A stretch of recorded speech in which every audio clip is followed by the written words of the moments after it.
we're going to do today's edition of Overreaction Monday here, man, where I get a couple topics from this weekend in football, and I ask my colleagues, am I overreacting or not, man? So we're going to start first with the Baltimore Ravens. Toastin was supposed to join us today. He couldn't last minute.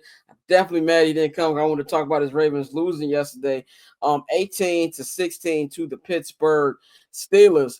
My take is this, man, and this is why I'm going to say this. People going to think this is about, oh, you still like Lamar Jackson. They ain't got nothing to do. I think Lamar is the least of these niggas' problems this year. Like, and if there's any problems that this team has, Lamar Jackson is not one of them.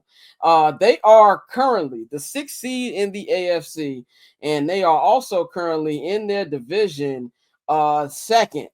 But they're, behind the Pittsburgh Steelers by like 2.5 games right now. And of course, Pittsburgh has the tiebreaker. I think they've blown their shot to not only win this division, but to win a Super Bowl. Because if you look at how they've done, you're going to want that home field advantage. And with the way Pittsburgh's been playing, and we'll get to Pittsburgh later on in the show, you're going to have to go on the Heinz Field again. And by the way, I don't care what the name of that new stadium is. It's Heinz Field forever to me. You're going to have to go either into Arrowhead, or you're going to have to go to where Buffalo plays. And the way the style of football this team plays and how bad their defense is, I think they're done. I just think that, I said this at the end of last year when they lost the AFC Championship game at home.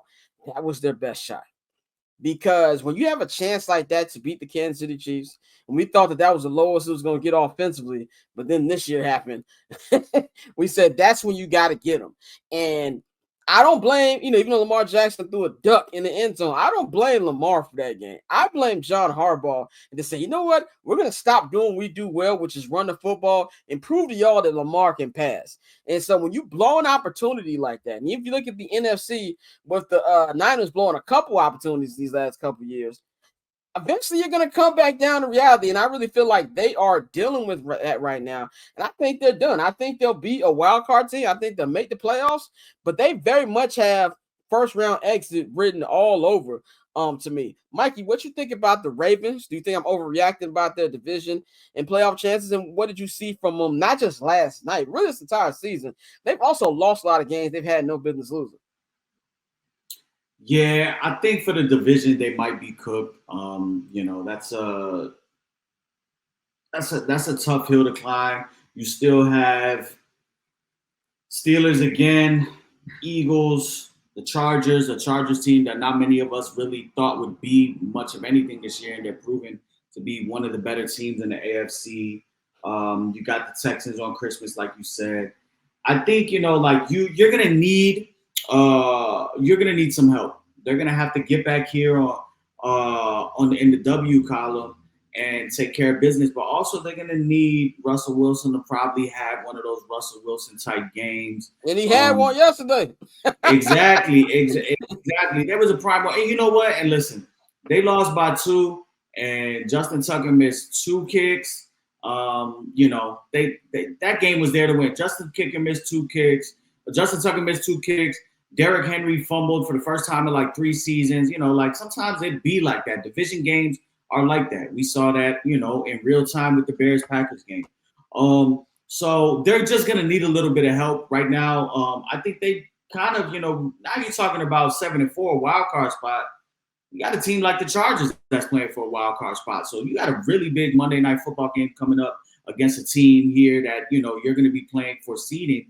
So for the division, they're cooked unless they can get some help. And, wild card spot, it could get really ugly here with Chargers. Wild card conversation is real murky right now.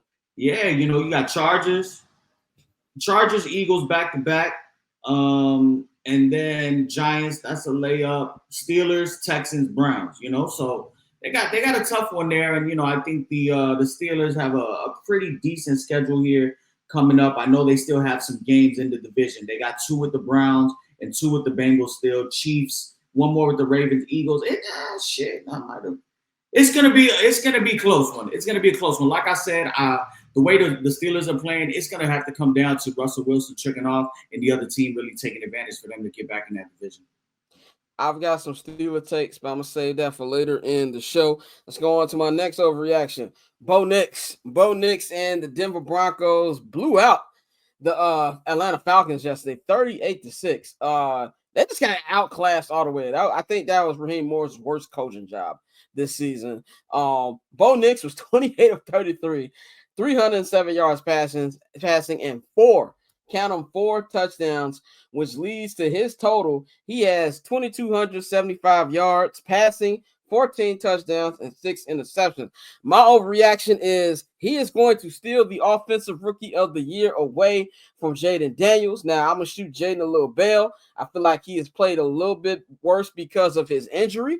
Because when you get hit in the ribs, I'm pretty sure it's much tougher to throw. But I also think Cliff Kingsbury, second half Cliff Kingsbury has something to do with that as well. But I love what Bo Nix is doing. It's really something that you can see. As much as I can't stand this nigga, Sean Payton does know how to coach quarterbacks. And I think that's what you're seeing. As Damien says, the Wiley vet. Yeah, Bo Nix has been in college since the Obama administration. So definitely that helps. But I think Jaden Daniels has his schedule is way easier. He's got a lot of gimmies coming up. In fact, if you look at the Commanders' schedule, outside of the Eagles one more time, they got a pie schedule. So that's why I'm kind of interested to see how's he going to play against these worst teams. If he still plays like he's played these last couple weeks, then I believe that it's probably more about teams adjusting more than it is the rib injury. But right now, if I had to bet, I think that Bo Nix is going to win this offensive rookie. I think he's going to walk him down and take this one. Dante, what you think about what you're seeing from Bo Nix, and is there overreaction to say he's going to be the offensive rookie of the year?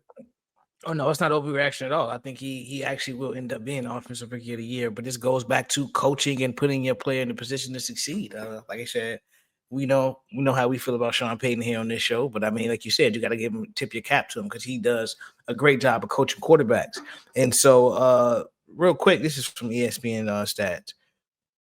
This week, Bo was the first rookie in NFL history with 300 passing yards, 4 passing touchdowns, and 80% completion. And he's the third rookie with multiple 75% completion games, 3 passing touchdowns. And he joined Dak and Justin Herbert as the only 2 to do it. So you have a guy who, we've made the jokes about his age.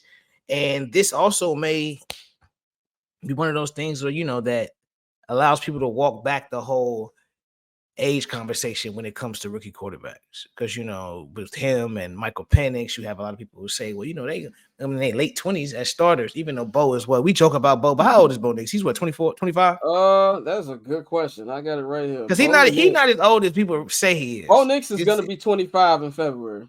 Right. Okay. He's 25. He's 25 in February. So, Caleb just turned 23 today. So that motherfucker is old for a rookie. But no, he's old for a rookie, but at the same time, he has more reps. So maybe, with the reps that he's had, even though it was college, just that playing has led to what we see now, him getting into a situation with a coach who knows how to coach a quarterback and says, hey, this is a situation I'm going to put you in. I just need you to do X, Y, and Z. And Bo has executed it to perfection so far. So I don't think that's an overreaction at all. Yeah, man. If Courtney was here, she'd be talking about how she was right about Bo Nix, and I didn't want to hear that. But let's move on to my next overreaction. The San Francisco 49ers, man, they are 5-5 after dropping another loss last night to the Seattle Seahawks. Geno and them boys walked them down. They lost 20-17. They are now 5-5. They are the 10th seed in the NFC, which means they're not even showing on the sniffing it part of the NFC playoff graphic. My reaction is they're missing the playoffs. And I've got some look at this. Look what they got. They got next game is next Sunday in Green Bay. Now, granted, the Niners have good history against the Packers in Lambeau Field in the playoffs these last couple of weeks. But the Green Bay Packers have been playing really, really well. So they're going to Green Bay next week. The week after that, they're heading to Buffalo on Sunday Night Football. Week after that, they should win, but they're playing the Bears at the crib. Then they're playing their rivals, the Niners, not the Niners, but the Rams on Thursday Night Football. Then they go to Miami, play the Dolphins. The Dolphins have won a couple in a row now. They got 2 back. Then on the day before New Year's Eve, on Monday Night Football, they host the Lions in a rematch of last year's NFC Championship game. And then they close the season in Arizona against the NFC West leading Arizona Cardinals. You look at the schedule, man. I think they're done. I don't think they're making the playoffs. And Kyle Shanahan going to have some questions that need to be answered here, man. Mikey, what you think about the Niners? Is it overreaction to say they're not gonna make the playoffs? Well, I had said it on the first episode for this season that I thought the Niners, this would be their last run. I had them getting in, winning the division, but I had them going out early. I just think a lot of those guys are banged up. You know, Kyle Shanahan has some bail that can be shot his way just based off of the sheer amount of injuries. You know, and right now they're really battling. You know, but I definitely take Kyle Shanahan. But that's another situation and late in that game where I felt like they were scared. The coach kind of was playing scared and went ahead and punted and gave the ball back when he could have killed them there. They have a tough schedule, but I think first off, they're gonna beat Green Bay. I put my money on that right now. I will be betting on that game because they just have Matt LaFleur's number, no matter who the quarterback is. But they have to really dig deep. They're gonna really have to dig deep. And I don't know if you guys seen, but Bosa was hurt last night, and he didn't finish that game. They take him out. That's gonna be really interesting to see, you know, what his injury designation is, and if that's something that goes ahead and has him out for an extended period of time, then I don't see how they can get in because they were generating no pass rush without him. But that being said, they still have enough with CMC and Juwan Jennings, and Kittle will be back this week, to still kind of move the ball and put up points. But it's really tough. They don't have what they've had in years past with that real like top 10 defense, top 10 offense. They're really kind of struggling here. But I agree with you. I don't think it's an overreaction that they might not make the playoffs. Dante, you are a veteran in watching Kyle Shanahan play with the money. What do you think? Is it overreaction me to say they're not going to make the playoffs? And if they do miss the playoffs, what does it say about Kyle Shanahan? I'm not saying he's going to get fired or nothing. I think he should be good with his job. But you've seen this happen before. Yeah, I know. He's gonna get the ultimate bail this year because of CMC. Like, so you can already forget that they're gonna bail him out because of that. But I mean, it's disappointing. But I think they still have an outside shot at making the playoffs. This is obviously not the same dominant Niners team that we're used to seeing, but I still think they have enough to where they can get in there, and they'll probably lose in the division round. Or if they make the wild card, they probably lose in the wild card. It's gonna be a quick trip this year.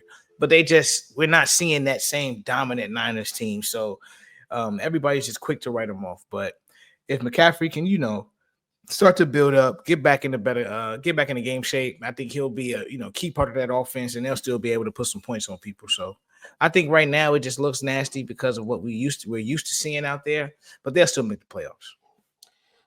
My final overreaction, if there's anything I would take from this season, despite how it's gone for the beloved, is it's not been going well for Aaron Rodgers and the Jets. The Jets lost again yesterday, 28-27 to the Indianapolis Colts. They made Anthony Richardson look good. Anthony Richardson, 3 touchdowns, granted, 2 on the ground. When I told my brother he had 3 touchdowns, my brother was like, in the air or on the ground? He had 1 in there. He said, yeah, you can't fool me. Even then, he had it's probably the best game I've seen from ever, maybe. Aaron Rodgers did have a okay Aaron Rodgers game, 22 for 29, 184 yards passing, 2 touchdowns. But my thing is this: they're 3-8. He's not getting any younger. He's a head case. It doesn't feel like anybody outside of a couple of his teammates really like him. He's been the front office and the ownership has done everything he wanted them to do.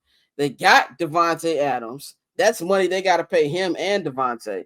And it doesn't matter. They're 3-8. They're terrible. It's going to get worse. And you can hear some of the whispers. He might not be a long run around, even though he has 1 more year on his contract.